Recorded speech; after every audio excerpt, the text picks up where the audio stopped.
Good morning, everyone. Welcome to this essential training module on international financial investigative research. My name is Onur, and over the next 20-25 minutes, I'll be guiding you through the critical principles and techniques you'll need at TGIS embarks on uh, our exciting expansion into European and Asian markets. This training has been specifically designed to address our unique position as $750 million Canadian manufacturer with strong domestic performance, now ready to take our operations global. We have a solid foundation with 12% annual export growth and 18% market penetration. But as we expand internationally, we must elevate our compliance and investigative research capabilities to match the complexity of operating across multiple jurisdictions. Let's begin by understanding exactly what we need today. Let me outline our five core objectives for today's session. First, we need to understand the regulatory landscape for international financial operations. This isn't just knowing no it's not about just knowing the rule sets, about understanding how different jurisdictions approach financial oversight, and how these approaches intersect with our Canadian base. Second, we will master investigative research techniques specifically designed for cross-border compliance. These are the practical skills you'll use in daily basis. Third, we will learn to identify and mitigate financial risks unique to our target markets in Europe and Asia. Each religion has its own risk profile, and we need to be prepared. Fourth, we'll develop hands-on skills in due diligence and compliance verification, and the foundation of everything we do in this space. Finally, we'll explore the best practices for maintaining regulatory adherence across multiple jurisdictions simultaneously. This is perhaps our biggest challenge, as we can't simply apply Canadian standards globally and expect compliance everywhere. By the end of the session, you'll have a comprehensive toolkit to support our international expansion with confidence and competence.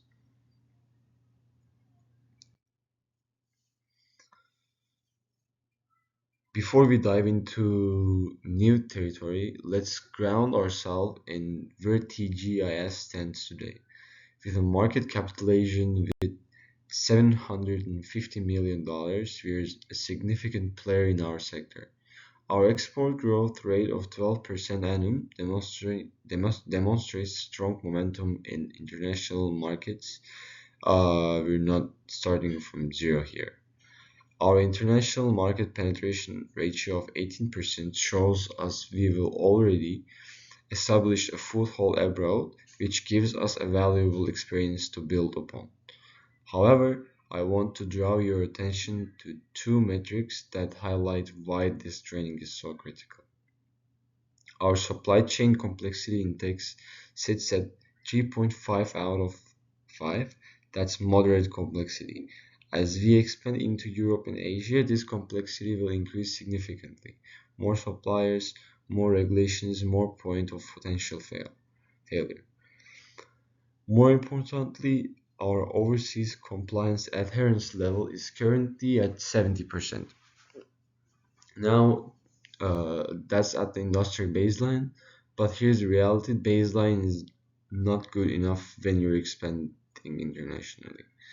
As we need to move from 70% to 95% or higher to operate safely in highly regulated markets like EU or Singapore. These numbers are not just statistics, they represent real risks and real opportunities. Our job is to turn these opportunities into sustainable international operations while managing the risks effectively.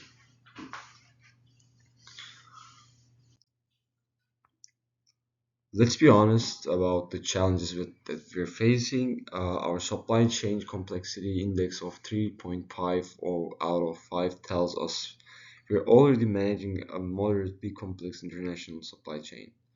When we expand into Europe and Asia, we're not just adding new customers, we're adding new requirements, new vendor relationships, new currencies, new time zones, and new cultural considerations. Each new jurisdiction means new compliance requirements for vendor verification, contract management, payment processing, and data handling. Think about it. The way we verify a supplier in Ontario is fundamentally different from how we'll need to verify suppliers in Germany, Singapore, or Japan. The second challenge is our compliance gap. The 70% adherence level means there's a 30% gap areas where our current practices don't fully meet international standards. Before we can expand, we need to identify those gaps, understand their implications, and close them systematically. This isn't about criticism. It's about reality. We have been excellent in the Canadian market, but international markets play by different rules. Some are stricter, some are just different, but all of them require us to level up our game. That's exactly what this training is designed to help you do.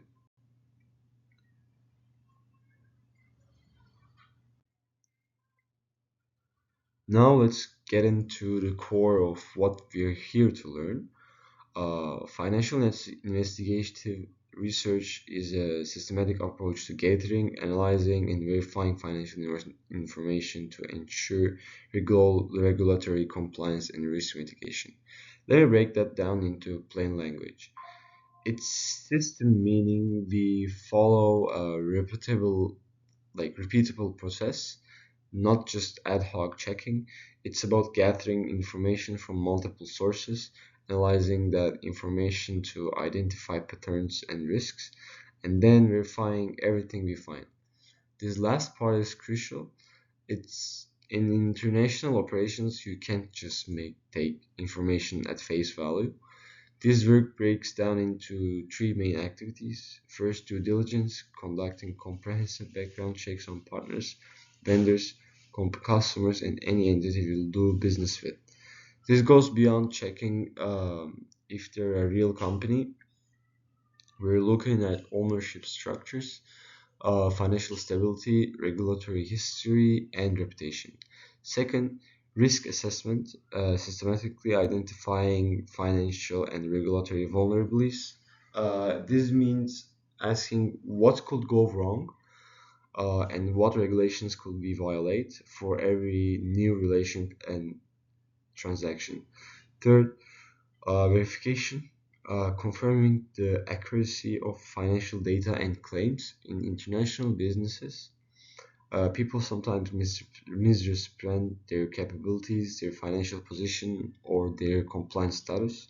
Our job is to verify, verify, and verify. Um, think of this as being a financial detective. We gather clues, build a complete picture, and make sure everything checks out before TGIS commits resources or reputation.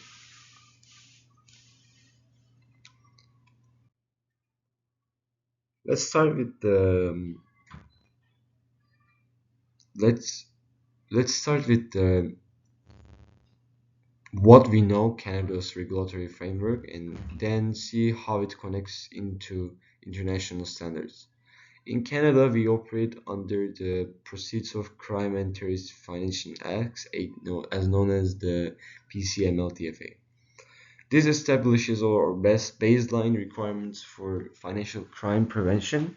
We report to FinTrack, the Financial Transactions and Reports Analysis Center of Canada, which is our financial investigation unit. And if you're working with financial institutions, we follow OSFI guideline. That's the Office of the Superintendent of Financial Institutions. Now here's what's important. These Canadian regulators are actually based on international standards. The FATF, the Financial Action Task Force, sets the global recommendations for combating money laundering and terrorist financing. Canada follows FATF recommendations, and so do most of the countries we'll be expanding into. This gives us a common foundation. The, the Basel Committee on Banking Supervising sets international standards for banking regulation. Even though we were manufacturers, not banks, when we worked with international financial institutions, we need to understand these standards. The OECD Anti-Bribery Convention is crucial. When operating internationally, we must ensure we are not engaging in corrupt practices, even unintentionally. Different countries have different norms around business gifts, hospitality, and facilitation payments. The OECD Convention provides clear guidelines. The key takeaway are Canadian compliance practices give us a solid foundation, but we need to understand how these align with and sometimes differ from the specific requirements in our target markets.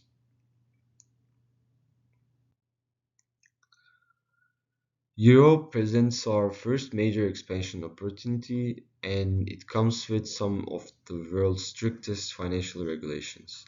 Let's break down what we need to know. So, the Markets in Financial Instruments Directive governs investment services through the EU.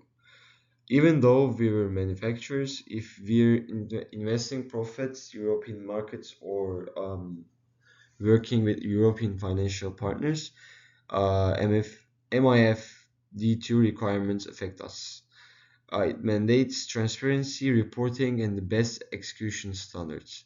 The Anti-Money Laundering Directive, currently on the fifth iteration, comprehensive requirements for the financial crime prevention.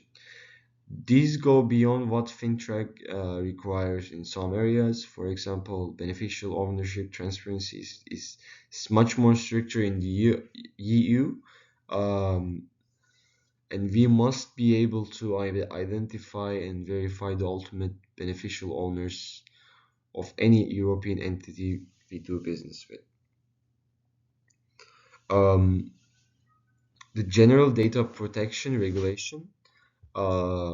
This is the big one for data protection. When we handle any personal data of EU citizen or residents, we must comply with GDPR.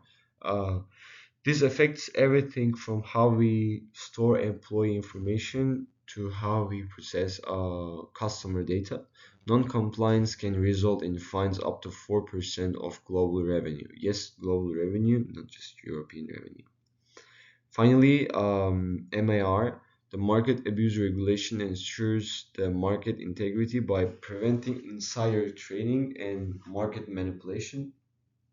If we're working with publicly traded European companies or considering a European listing ourselves, MAR compliance is essential.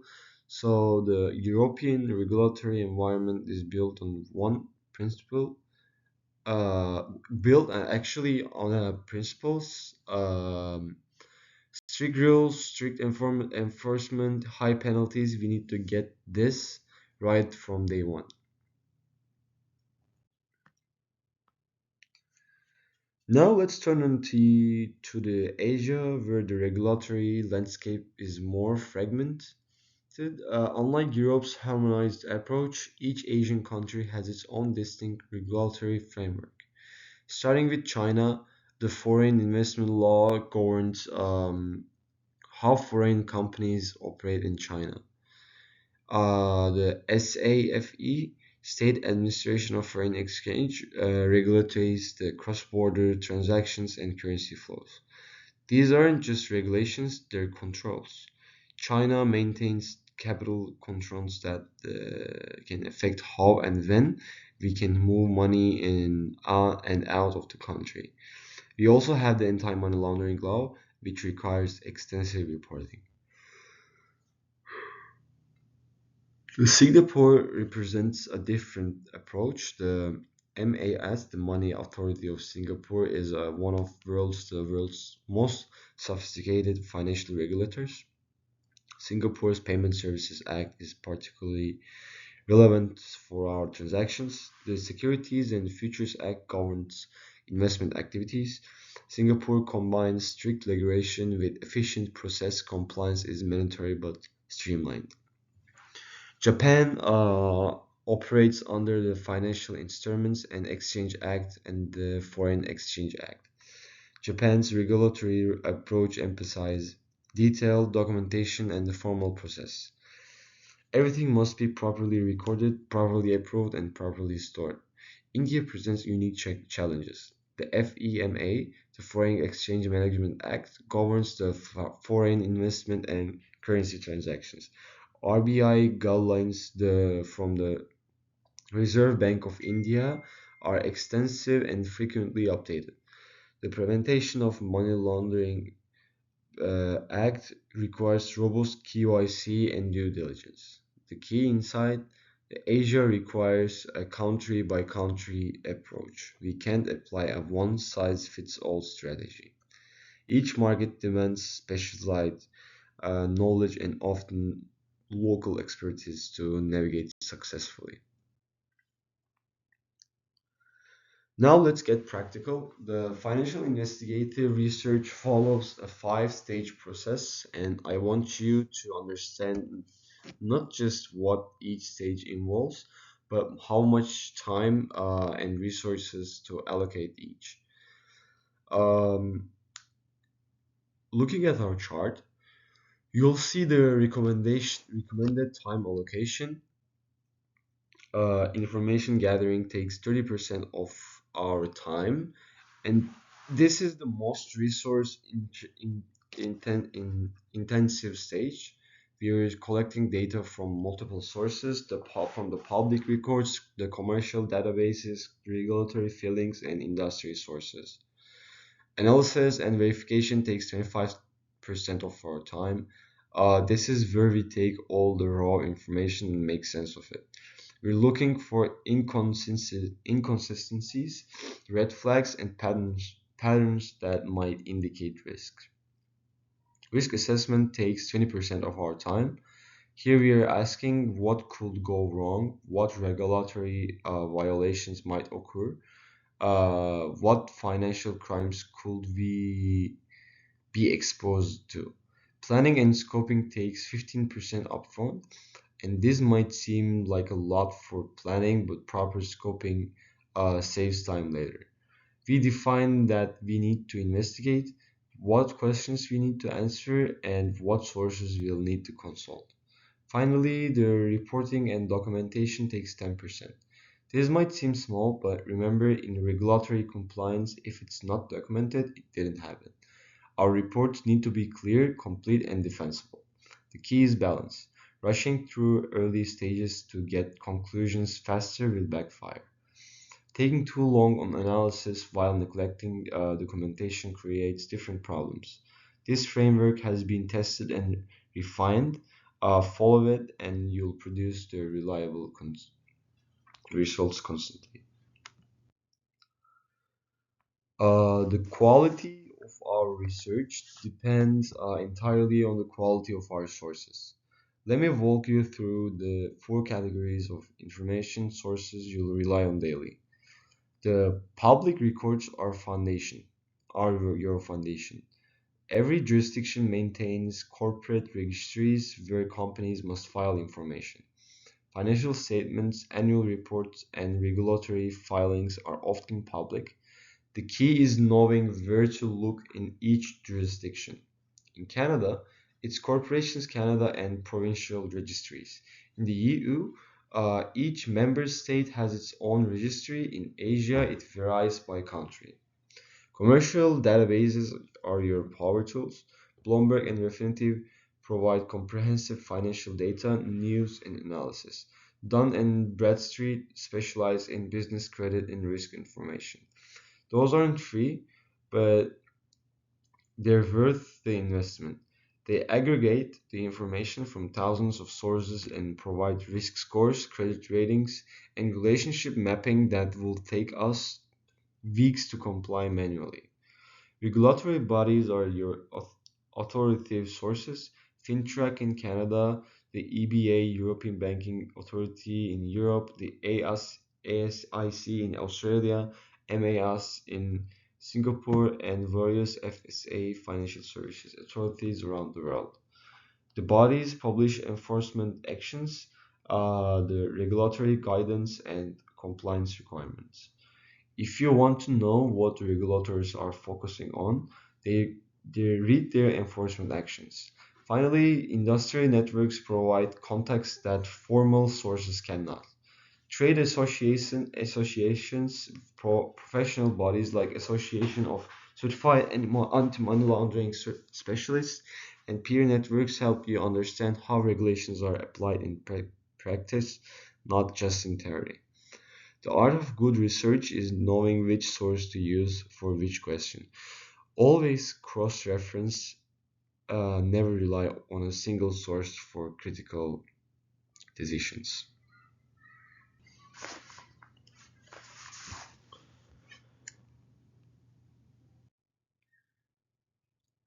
So due diligence is where theory meets practice. Let me give you specific actionable best practices you can apply immediately. Under entity verification, start with corporate structure analysis. Don't just confirm a company exists, understand who knows it, who owns it, who controls it, and how it's organized. Many financial crimes involve complex corporate structures designed to hide ownership or obscure transactions. The ultimate beneficial owner identification is critical. In many jurisdictions, companies can be owned by other companies, which are owned by trusts, which are managed by nominees. Your job is to dig through all those layers until you find the actual human beings who ultimately benefit from and control the entity. Um, this is now a legal requirement in most jurisdictions, but also a it's good for risk management. Licensing and registration verification seems basic, but it's frequently overlooked. Confirm that the entity is properly licensed to do the business they claim to do in the jurisdictions where they claim to operate. Check expiration data. Some companies operate on expired licenses. Historical performance review helps you to understand the trends. A company might look good today, but might have a financial distress, regulatory violations, or litigation. This context is crucial. Now for red flag detection, sanctions list screening is non-negotiable. Before doing business with any entity or individual, screen them against OFAC, UN, EU, or other sanction lists. This is not just optional. Dealing with a sanctioned entity, even unknowingly, can result severe penalties. The PEPs require enchanted due diligence. These are individuals who hold or have held prominent public positions. Not all PEPs are problematic, but they require extra scrutiny because of the corruption risks. Adverse media monitoring means searching for negative news about entities and individuals. Not everything is the news is reliable, but patterns of adverse media should trigger deeper investigation. The transaction pattern analysis involves looking for unusual patterns, lots of small transactions that might indicate structuring rapid movement of funds in and out, or transactions inconsistent with the stated business purposes. So, as our key risk categories, we basically have um, the chart shows how risks typically distribute across four categories. Through this will vary based on your specific situation. The regulatory compliance risk shown here 30%. The financial crime risk shows here 35%. Operational is 20% and reputational risk is 50%. Is the key insight from this framework: the risks don't exist in isolation. A compliance failure becomes a reputational problem. A crime incident creates both regulatory and operational risks. When assessing risk, think holistically about how problems in one area cascade into others. Your risk assessment should be documented, reviewed regularly, and updated as circumstances change. Use this framework as a starting point, then customize it for your specific operations. When operating internationally, one of our most critical responsibilities is protecting financial data as it crosses borders. This is not just about cybersecurity, it's about legal compliance and maintaining trust. We have the encryption standards for data at rest. The data stored on service drive use AAS 257 encryption. This is a military grade standard that's required by most regulations and is effectively unbreakable with current technology. For access, controls must be robust and granular. Multi-factor authentication is not just optional; it's mandatory for accessing um, any system containing financial data. Role-based permissions mean people can only access data necessary for their specific job function. Um, the anti-money laundering is one of the most critical aspects of financial compliance, and we approach it using three lines of defense model. The first line is the line of defense is business operations. This is you are the people conducting day-to-day business. Are you responsible for your implementing KYC, customer procedures? Why it's crucial? Because you're the closest to transactions. You're the only ones that who can spot when something doesn't feel right. The second line is the compliance. That's always Domain and her team. They enforce policies, provide guidance, conduct risk oversight, and ensure the first line has the tools and training need to be succeed. And the third line is internal audit. This is independent verification and testing. Auditors usually check that the first two lines are functioning as designed. Um, in the regulatory compliance, the documentation is everything. The saying in our field is if it's not documented, it didn't happen. Let me be very clear about it. So the customer identification documents must collected and retained. This includes government issued IDs, um, articles of incorporation, the beneficial ownership information, and proof of address, not photocopies of unclear quality, proper legible documentations. Um, Suspicious activity documentation is regularly required. If you identify potentially suspicious activity, it must be documented and reported according to regulatory requirements. In Canada, that's filing a suspicious transaction report with FinTrack. So uh, here's the we have the retention period as well. For Canada, 5 years. For you, it's 5 to 10 years. In Asia, like we said, it varies country by country.